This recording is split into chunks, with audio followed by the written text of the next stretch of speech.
Today's topic is our candidate forum. It's co-sponsored by the Blue Springs Chamber and by the Examiner. We're pleased and honored to have the candidates with us today, as well as each of you. I am going to turn this meeting over to Laura Vermillion from the Chamber. She's going to explain to everyone how this candidate forum is going to work this morning. Hey, thank you, John. So over the last couple of weeks, we've offered our members the opportunity to send questions to me to be asked of the candidates this morning. Last fall, we did a similar forum and used the Zoom format for the first time. So we're going to pattern this format in the same way we did that one, and hopefully the technology is going to work out like we hope it does. So what we plan is, in a minute, we're going to ask all of you, except for our candidates, and then Jeff as the moderator, and Becca from my staff. So everybody else is going to stop their video feed. If you don't know how to do this, you simply, on the bottom left hand of your screen, you just click the camera icon, and that'll turn off your video. You don't have to do it now. I'm going to ask you to in just a minute. Like I said, we can turn it off for you if you don't know how. What that's going to do is make the candidate and the moderator the main focus today. Of course, we'll ask you to keep your mic off as well. You can change to speaker view. I can't do that for you. It might make it a little bit easier to see who is speaking. That's in the top right corner of your screen. There's either a box with 3 dots or nine dots.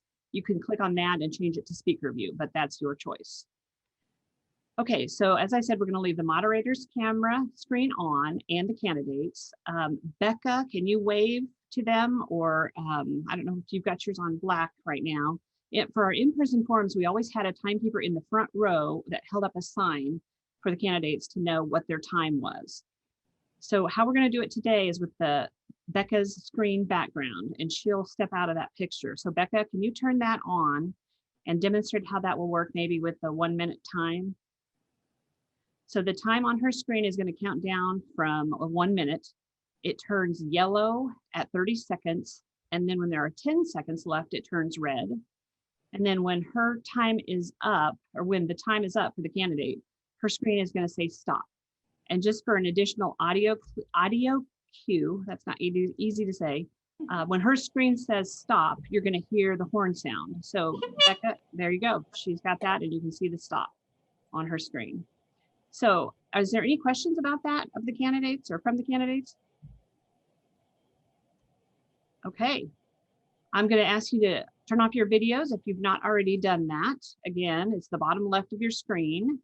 And while you guys are doing that, I'm going to turn this program over to our moderator, Mr. Jeff Fox with the Examiner. Thank you, Jeff. Thank you, Laura. Good morning. Before we hear from the candidates, I wanted to outline some of today's forum.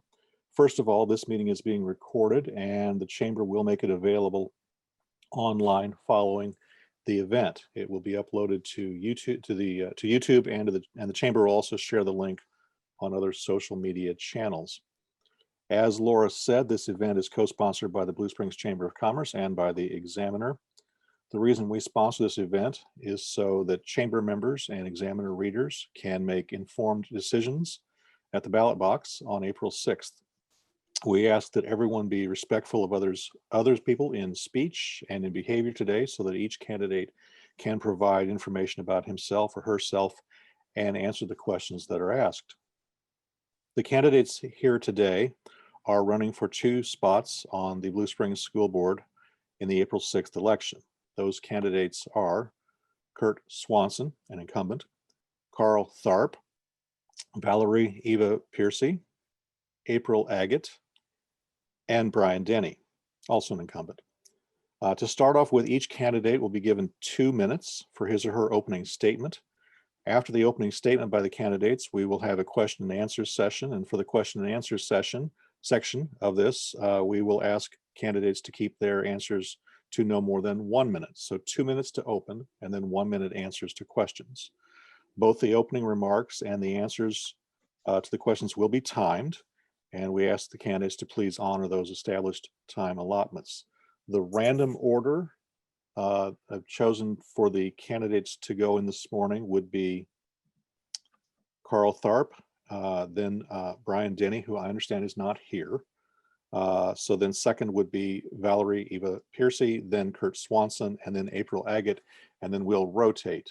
And the second, that'll be for the opening statements. And for the first question, we'll go, let's see, what Piercey, Swanson, Agate, Tharp, that sort of thing. I'll call out your name as we go along.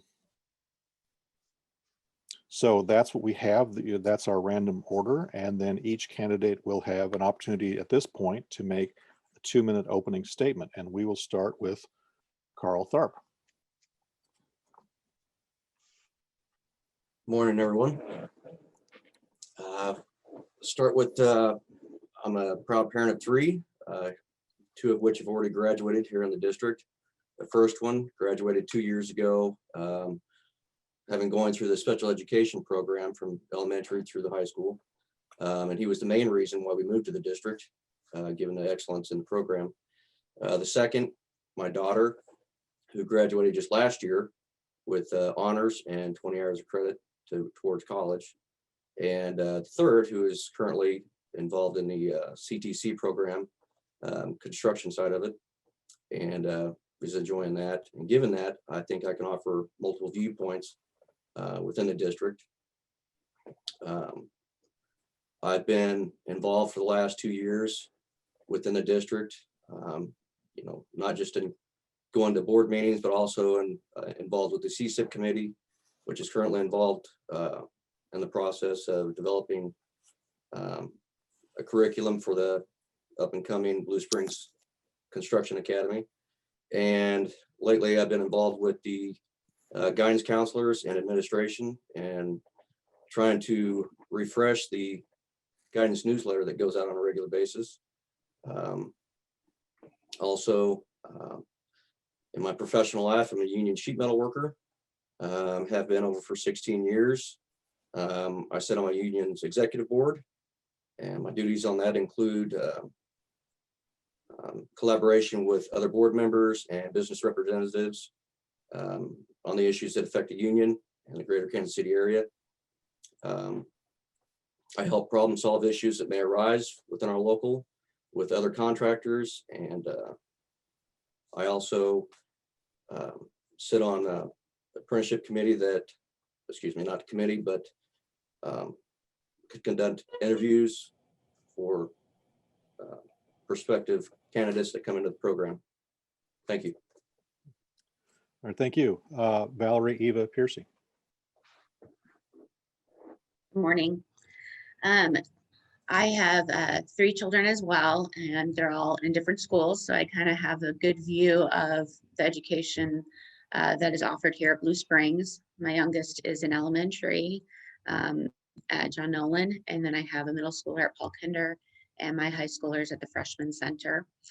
And I have been part of the education process in Blue Springs and the PTA, and I've enjoyed that. I've also enjoyed education as a teacher. I've been in education for 22 years now. And I've kind of had a unique perspective of the whole COVID virus that we've had, because I've been an administrator during this process. I've been a teacher and a parent.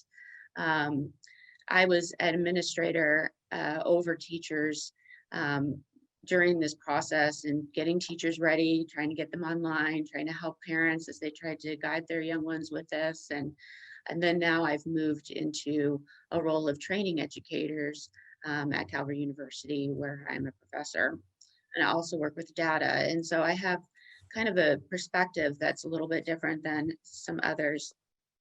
The reason why I wanted to be part of the school board is I feel like parents and teachers need to have a voice, and I wanted to be able to represent that voice for those in our community. And I also wanted to be able to be one that could kind of have a different perspective, since I've kind of worn a lot of hats while being an educator. And I think that the Blue Springs District has done a great job, and I want to continue to be part of that. Thank you. Kurt Swanson.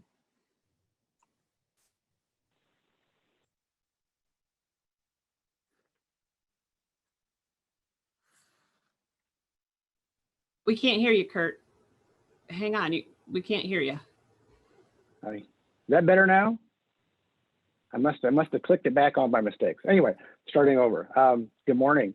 I first want to say thank you to the Chamber and the Examiner for hosting this event. It would be far better if we were in person, but we'll rely on technology. So, hi, my name's Kurt Swanson. I am currently serving as Vice President of the Blue Springs School Board. But more importantly, I'm a dad, husband, and a former teacher. I'm also an advocate for educators in public schools, and students are at the center of everything that I do.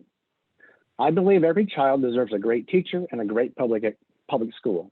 I have spent my life and career immersed in public education. I want to continue to use that experience to ensure that every possible resource is spent where it counts, on the students in the classroom. Like many of you here today, we have or had children in school. My 2 children have graduated from the Blue Springs School District. They continue to grow and build successful careers, all because of what they learned here. It's incredibly important to me that we maintain that same opportunity for every student in the district. While we maintain the same opportunities that help my kids, there's also room for growth. There are big changes coming to Blue Springs, and I'm proud to have pushed for those changes. We're expanding our career readiness and technical programs, so students can leave equipped with skills for careers that will support families in our community. We will also welcome a new superintendent and other leadership changes within the district in the coming year. I'm asking for your support again because of our students deserve stability right now and long-term perspective as we transition with new administrative leadership. This year has been a challenge to ensure our schools remain safe for our students and staff. The pandemic required that we listen to our teachers, staff, and community in determining how to safely deliver instruction to our students. Decisions were made striking a balance between safety, educational needs, community needs, along with high standards. I stand by the decisions we have made and rose to those shared challenges. I think our schools are a special place, and as a current board member and former teacher, I want to keep doing my part to help our students succeed. I'm Kurt Swanson, and I would appreciate your vote and support. Thank you. Thank you. April Agate. Hi, everyone. I'm glad to be here. I am an educator and a parent of 4 children. 3 of them are school age. 1 won't be in school for a couple years now. I have a child with autism also, so that gives me that perspective. I am a board member on a nonprofit that provides grant money for educators who serve students on the spectrum, and we've actually been able to give grant money to teachers right here in the Blue Springs School District. I've been a teacher for over 15 years.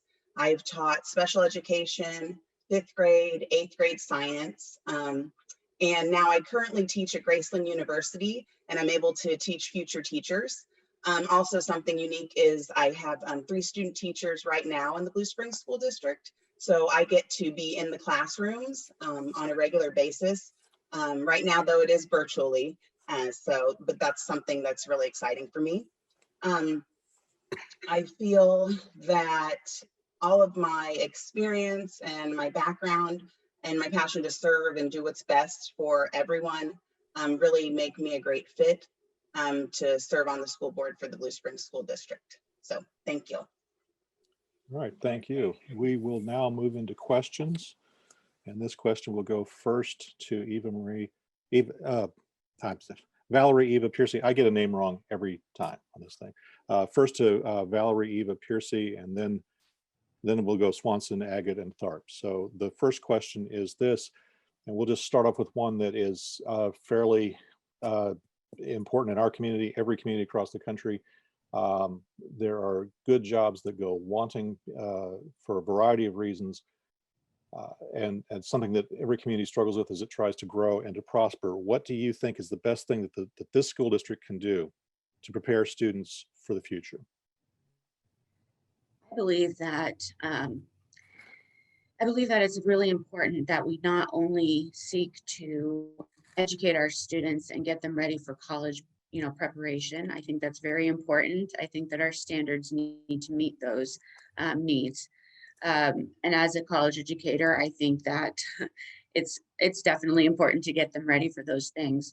But college isn't for everybody. And I worked in a community college that had, of course, skill sets like construction and electricians and all of those types of jobs. And there is a great need for those types of jobs to be filled as well.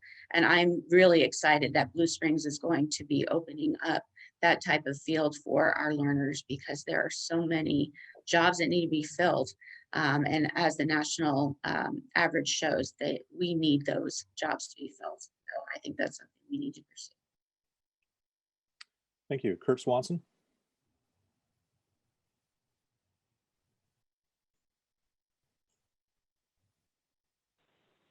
Could you repeat the question again, just to make sure I understand it? Yeah, sure. It's this question that's been discussed a lot in our community and other communities for a long time. There are good jobs out there that are that employers have really struggled to fill.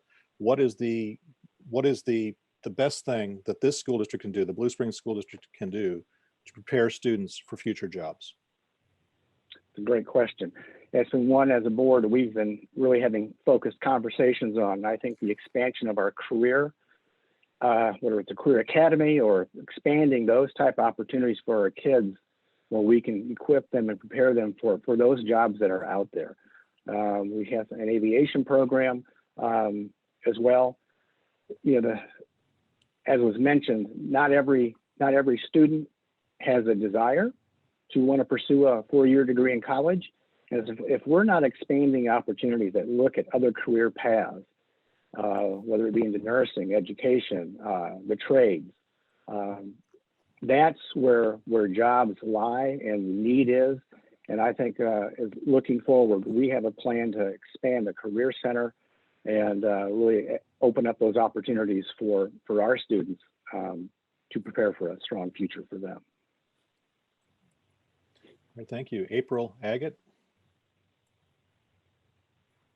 Okay, so I think the best thing that the district can do to prepare students for jobs would be, obviously a big thing is completing the Career Tech Center and providing other opportunities for students after high school graduation.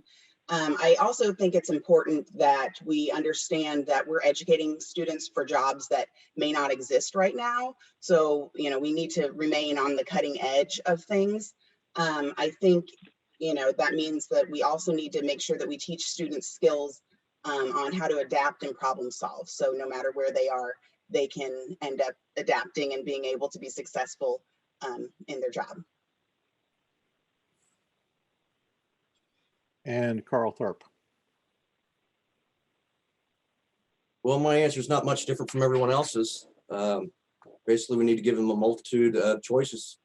And I think that's going to be the best thing we can give them. It's not just a college career path, but trade schools are going to be very important as well.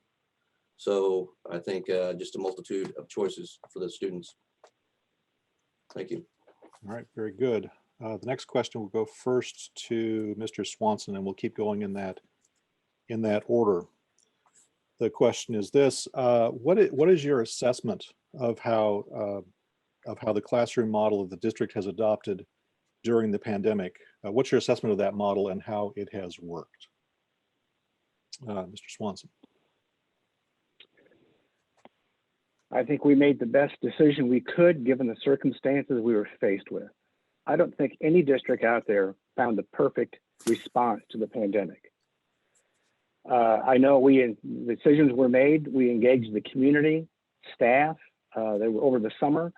We had around 240 people involved in 7 different committees on how to reopen. We looked at safety, we looked at security, transportation, food service, instruction, logistics. Immediately on, the thought of a hybrid model was rejected, which left us with 2 decisions, virtual or in person. I believe giving parents that choice to send their kids if they chose or keep them virtual was the best decision we could make. I think the community has responded well to that. Has it been perfect? No. But it's been like building an aircraft while you're flying it. And we've had to make adjustments and changes, but I think we have risen to that challenge in the best way we can. All right, thank you. April Agate. Yeah, so nothing about educating students during the pandemic is easy. There's so many things to consider, and there's never going to be a one size fits all solution. I think Blue Springs did a great job in many areas, and I think they took the correct approach by assembling a task force, including community members, parents, teachers. I think that was really important. And while every single person probably didn't get exactly what they wanted, I feel that the district did its best to come to acceptable compromises and educate all the students safely. All right, Carl Tharp. I was a member of that COVID task force that was trying to help bring the students back to a safe environment for learning, whether it be online or in person. I think the district made the best choices they had available to them based on the facts available to them. It was a fluid situation from the start and continues to be. In the future, I think we're going to have to rely more on input from the educators, because they're the ones at the front lines implementing the procedures put in front of them. So I think that's going to be a big thing going forward, is continue to improve upon the plans that we've set in place. Thank you. And Valerie Eva Piercey. Good morning. So I would say that from the very beginning, they reacted just like a lot of districts were. They acted quickly. Elementary was a little bit challenging, like my youngest, who was in kindergarten, and my others were middle school. So teachers were not just giving much work though at first. A lot of times, I didn't see, as a parent, I didn't see, teachers, sometimes they wouldn't come to class, or my kids were struggling, I will say, using online work. During this time, I was also an administrator, so I was kind of watching some of the districts to see what they would do differently. But one thing I did see with Blue Springs is that over the summer, it was like a complete overhaul. They made great strides, in my opinion. First of all, they gave parents a choice, which a lot of districts weren't doing, and that I was excited about that. They gave students a computer, and that was very important. And for those young learners, like my youngest, they gave their packets that were a little bit more manageable, which right now that's what my son's doing at home. And then they also, teachers and students have class all day online, so they're keeping them to that same pattern throughout the day. So my oldest gets up, he has class first period all day long. So I think Blue Springs has done an excellent job. Okay, and there's a follow-on question to that too, and we go first to April Agate. The question is this: there have been a lot of stresses and struggles with the pandemic. So what should the district do to address the burnout of teachers during all of this, and/or credit recovery for virtual learners who may not have kept up as well as we'd like? I think that with the pandemic, there's so many aspects to things, and some students may end up being a little bit behind, but I do think that there's some value in the tasks that they are learning. My children personally are at home right now, and they learn virtually. And if you told me that my kindergartner would be able to log on to a meeting all by himself and and be able to communicate with his teacher that way, I probably would have been very surprised. So I feel like, yes, there may be some areas that are lacking, but I think that we've made up for that in other ways. I do think, though, that we need to always make sure that we keep the mental health of the students and the teachers as a priority, and making sure we have some supports in place for anyone that needs help with that, because I think that's been a struggle with all of this. Carl Tharp. Would you mind repeating that question again? Yeah, it's that there have been a lot of stresses with all of this. So what should the district do to address both the burnout of teachers, and also should the district look at things like credit recovery for virtual learners who may have struggled to keep up? Okay. First of all, I think we're going to have to rely, like I said before, more input from the educators. I think what they have to say is going to be invaluable when it comes to any changes in the future, when it comes to the COVID or the continuous learning, whether it be virtual or in person. As far as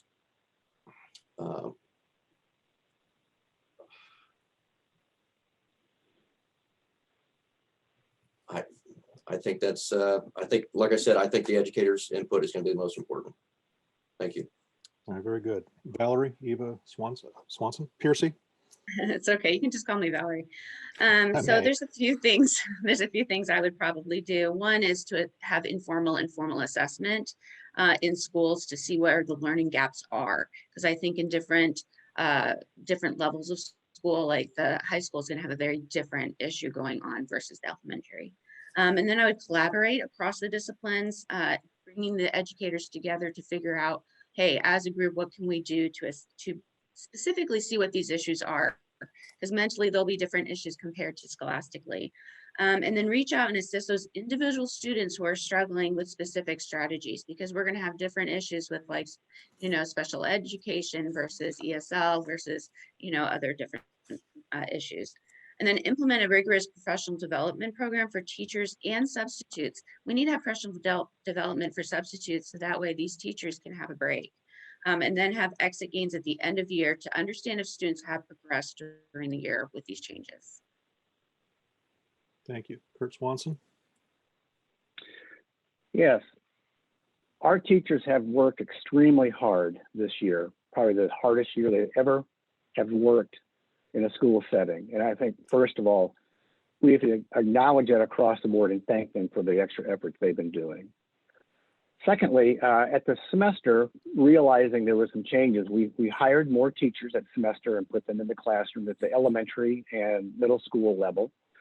That has allowed teachers to be solely focused on being in-person instruction or virtual, and they can focus on those groups of students respectively. At the high school, we've made Wednesdays now more of a virtual sort of hybrid day where we can focus and to bring those virtual students who need the extra help up, get them caught up, and also allow the teachers there that time where they can take a break from the in-person, so we focus on collaboration with each other as well as providing tutoring support to make sure that they're keeping their students or maintaining academic excellence.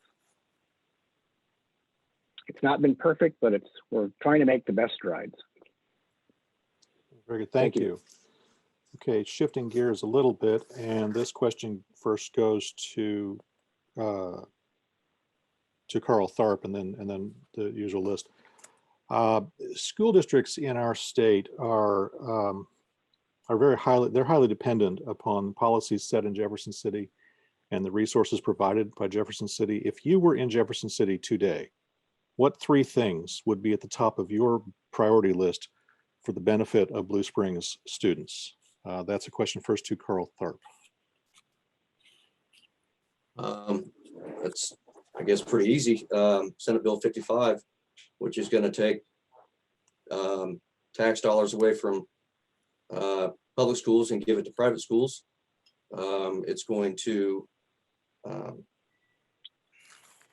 they're wanting to get involved with the election process and foul that up as far as recalls. And I'm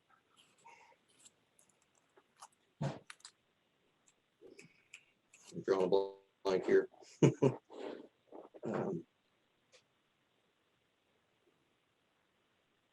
As far as private schools need to be given the same scrutiny as public schools, giving them breaks in any way, not holding them accountable for the same standards that public schools get, just hurts the students. And that's the bottom line. Thank you. Valerie, Piercey.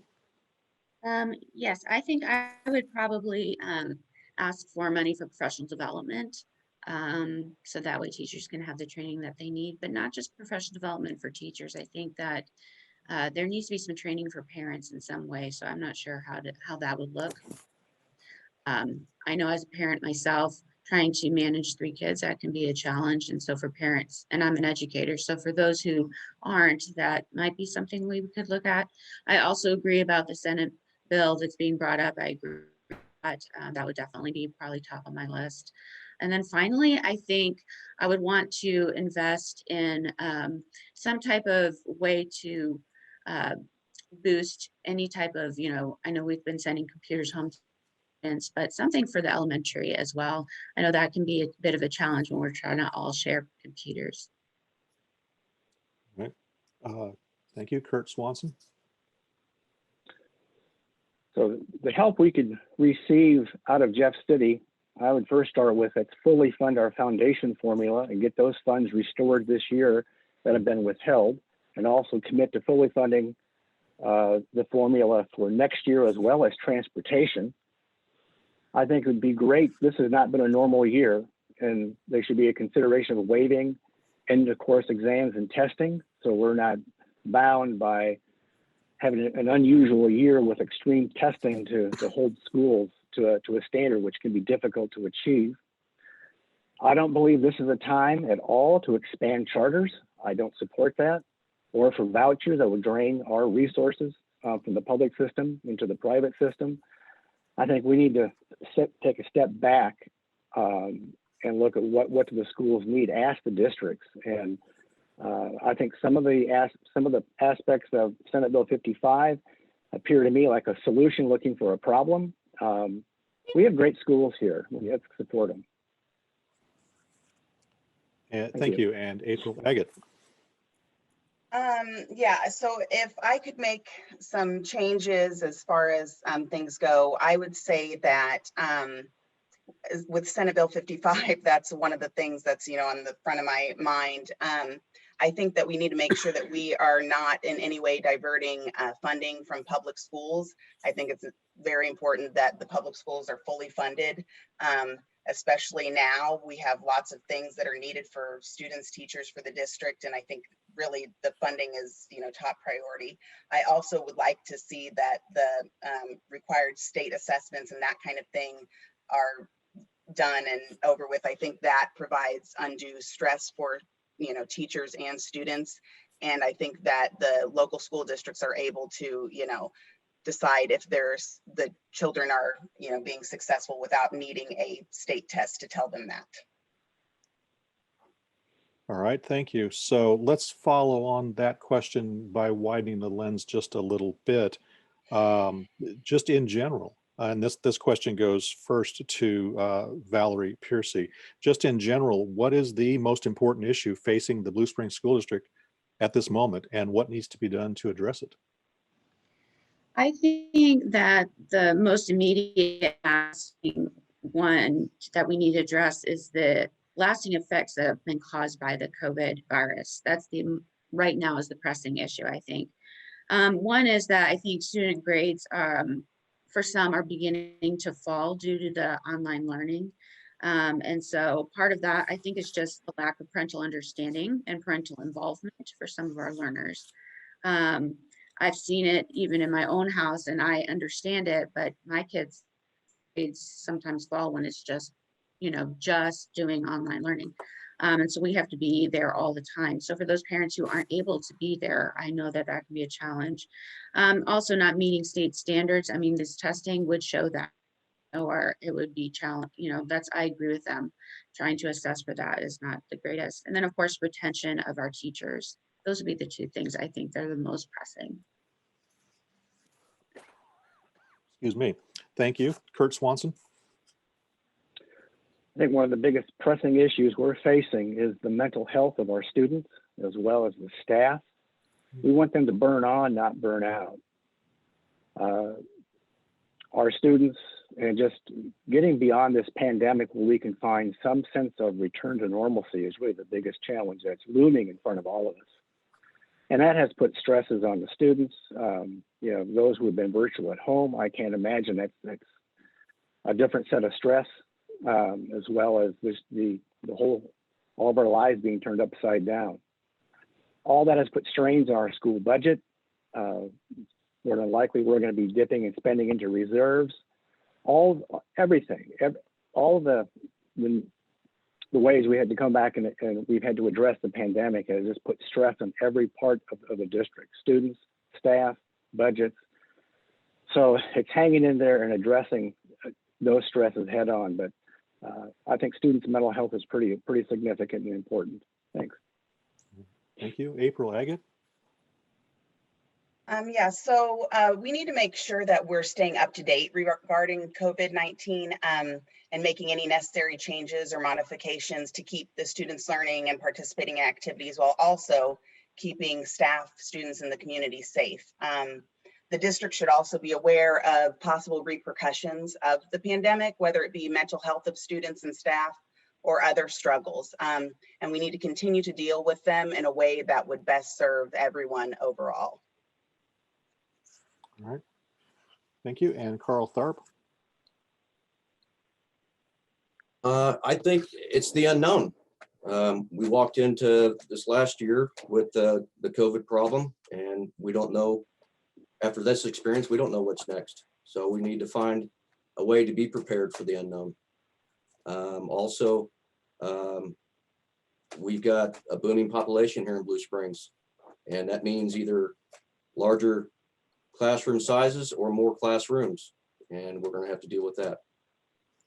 Thank you. Yeah, I think I'll jump ahead to that question as well. I wanted to follow onto that. So let's explore that a little bit more. And this question goes first to Mr. Swanson.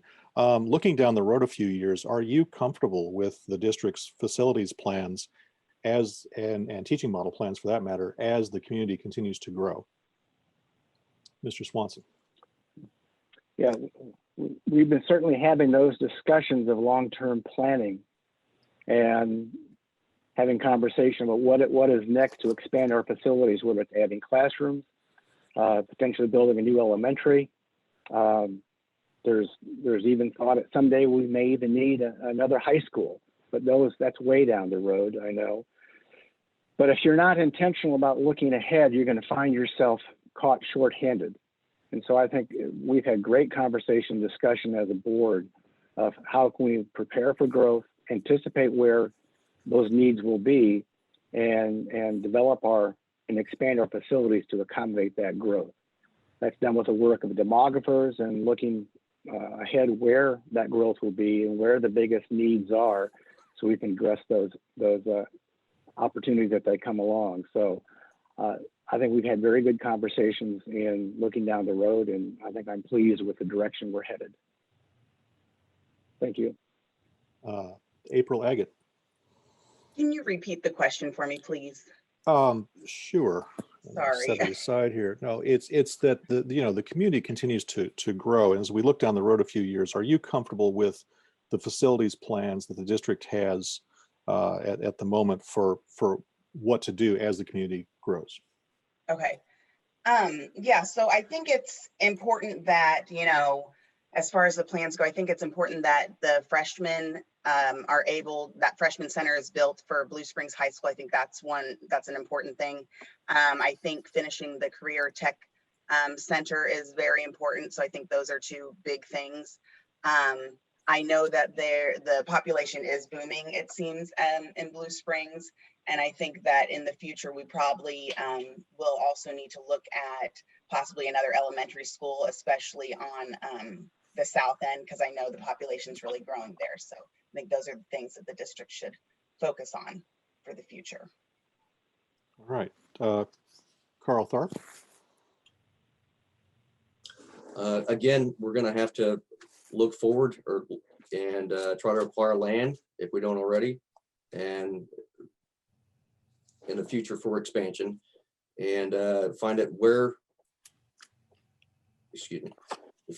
the population is booming, to figure out where those schools need to be built first, if that's the case, and just keep ahead of the game before it blows up in our faces. So, thank you.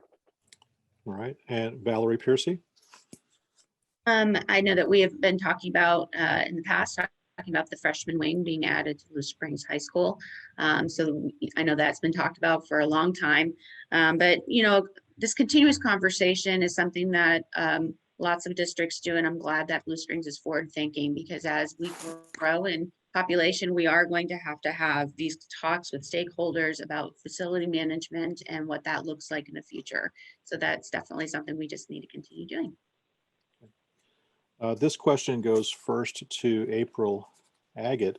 The district is in a time of transition. Does the district have the right leadership model at the moment? And in particular, what strengths does the next superintendent need to have? I would say right now, it's very important that our leaders are able to be good examples of problem solving and thinking outside of the box. I think with everything going on, we've had to pivot, because day by day things change. And so I think that it's important for our leadership to be able to do that and model that for everyone in the district. Very good. Carl Tharp? Yes, I do think they have a good model looking forward. And I think he brings leadership skills and forward thinking. And it's a short answer, but I think that's the truth. So thank you. All right. Eva Piercey. I think it's wonderful the way that they have such an open forum for parents to be able to talk with the superintendent, and also the monthly meetings that the superintendent has with not only PTA, but also with the teachers, so that teachers feel like they have a voice to discuss issues that are going on. I have worked in other districts where that is not the case. It's a little bit harder. They have to go through quite a bit of red tape to talk to the superintendent. And I do like the way that it works in this district. I think going forward, I think continuing that, maybe listening, having people turn in ideas if things aren't working, maybe a little bit more visiting into the classroom and online classrooms, have him, jump in on one of the Zooms or one of the Teams meetings or whatever, and let them see what's going on. I think that would be helpful. All right. And Kurt Swanson. Yeah, the leadership model that we have here in the district has been one that's been in place for many years now. And I think it's been part of the success of our district, where we kind of move people within. We do a lot of in-house movement into leadership. That's the same is true with Dr. Jerome moving up to superintendent, who has spent his career here. I think that's been much of the success we have in maintaining the culture that we have here in this district, and that staff knows that there's a path to leadership if they want to be involved. We have administrative interns, and they're always far better if you can raise up your own who know the system that you're in. I think important traits for a leader is and I have witnessed that we have this, is being open to listen, collaborate with others, get out in the buildings, talk with staff and teachers and community, and listen to the needs that they have, and have that shared leadership model with other administrators and our staff. Thank you. All right, I think we've got time for one more question before we come around to each candidate having 1 minute for a closing statement. So I'll ask a very general question, and not to be redundant with what you might have in your closing statement, but just tell us, and this goes first to Mr. Tharp, just tell us, what special strengths do you feel you bring to this board, to this group? Mr. Tharp. Well, I think my professional experience and background will bring diversity and a well-rounded board. Thank you. All right. Valerie Piercey. I think that I bring the viewpoint of being a parent, being an administrator, being a teacher, and working through not only just the COVID issues, but also being able to lend advice and insight into, especially the struggling individual of like an ESL student or special ed student. I feel like I have an opportunity to be part of that. All right. Kurt Swanson. I bring to the board my past experience as a classroom teacher, where I was involved with a lot of training of vocational type of skills in the industrial technology department. I think that background is helpful as we look forward to expanding our career opportunities. Also, as I spent years as an advocate in for educators and public education as well. And I have a good understanding and do a lot of training in school finance. That's kind of in my wheelhouse of an understanding. I think that brings that experience is good with the board and those conversations and setting budgets and resources and knowing where, how our revenue streams come in and how we can maybe use those to our best advantage to make sure we're directing resources where they need to be. Been engaged in my community, involved with my church, and I have a servant heart. And serving is about doing for others for no self-gain or benefit. And I bring that servant heart attitude to the board and community. Thank you. And April Agate. Yeah, so I've always had a strong passion for public schools and education. My entire professional career has been in education. I feel that, teaching in several different areas, regular education, special education, middle school, and now currently teaching future teachers, in addition to being in the Blue Springs classrooms with my student teachers, I feel like that really gives me a broad view and helps me, be able to advocate for students and staff. And I want to serve in any way I can to help the Blue Springs School District. All right. Last, we will give each candidate an opportunity to provide closing remarks, and we ask that you keep those to 1 minute or less. And for this, we will go back to our order, but we're going to go in reverse order of the opening remarks. So for that 1 minute, we will start with, excuse me, April Agate. Okay, so I first of all want to say thank you for having me. I really enjoyed this, and so this is exciting, and I appreciate you guys having me. I have the experience, I have the desire, the drive, the time, and the adaptability, I feel like, and a vested interest really to be a key part of the school board. I hope I'm given the opportunity to serve and to be able to advocate for parents, for community members, for teachers, and for students. So I would appreciate your support for the school board, and thank you for your time. Thank you. Kurt Swanson. Hey, first I want to acknowledge all of those who have put their name on the ballot. Politics right now are pretty divisive, so regardless of who you vote for, I hope we can thank everyone who has the courage to put their name on the ballot in this go around. When I told my family and friends I'm seeking re-election to the board, I got a lot of questions, but most would boil down to why? And I get it. I could easily just focus my time on other things. But when you get into education, you don't do it for a big fancy office or job title or the great pay. You do it because it's a calling, because you believe that students and what they can achieve in their future. I've been lucky to witness hundreds of students move forward in life and start families and careers. And I think every student deserves the same. Serving on the board, my focus has been and will continue to be on ensuring every student is in a classroom with a teacher that inspires them and teachers are equipped to help them achieve. My board experience, we've stayed focused on maintaining high standards. This past year, we were challenged with maintaining those standards with the pandemic. I think we've met those challenges. Once again, I'm Kurt Swanson, a former classroom teacher and current board member.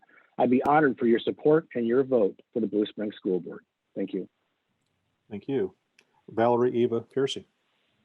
As a Blue Springs district parent and administrator and now an educator for 22 years, I want to give a voice to all in the district. The parent who has children with differing needs and abilities, but is unsure how to address these issues and doesn't feel that their child is getting everything they need from online schooling or even from being in the classroom. The teacher who's overwhelmed trying to balance both teaching in the classroom and online learners while maintaining state and federal standards. All the while, this teacher is getting more burned out each day and their family is reaping the leftovers. And the administrator who's trying to appease a community by keeping everyone healthy and safe, helping build morale through sports and music education, but also balancing health and educational standards. And the community who wants to support the school, but also doesn't want to endanger the children or any of its citizens. A community who wants to thrive both financially and collaboratively through the district's growth, but is also cautious due to the virus. I feel that I've walked in the shoes of these various lives, and I want to help bring their voice back onto the school board. Thank you. And Carl Tharp. I want to thank everybody for the time today. I think that with my past and continuing involvement within the district and my professional experience and background, that I would be a great asset to the board and the community. And I hope that you do too. And I appreciate your vote. I'm Carl Tharp. Thank you very much. All right then. On behalf of both the Examiner and the Blue Springs Chamber of Commerce, I would like to thank the candidates for being here today. And although we are virtual, wherever you are, let's offer up what amounts to a round of applause for them. Everyone who holds themselves out for public office deserves some credit for just taking that step and taking on that major commitment. You can turn your cameras back on now if you would like to. The Chamber and the Examiner encourage you to exercise your right and really your sacred privilege to vote on April 6th. And at this point, I will turn it back over to Laura Vermillion for any closing comments. Okay, thank you, Jeff. I very much appreciate the Examiner's continued partnership and willingness to co-sponsor this with us every year. Thank you for moderating. You do a great job. Also wanted to thank Becca, who was trying to change screens and maintain all of the technology, something that I could not do, and I very much appreciate her help. And then I want to also thank the candidates. I agree with the statement that it is a very crazy time, and for you all to step out there and put your name on the ballot, that's wonderful. I also want to thank those listening, because I absolutely love it that you care enough about your community to seek to make an informed decision when you vote.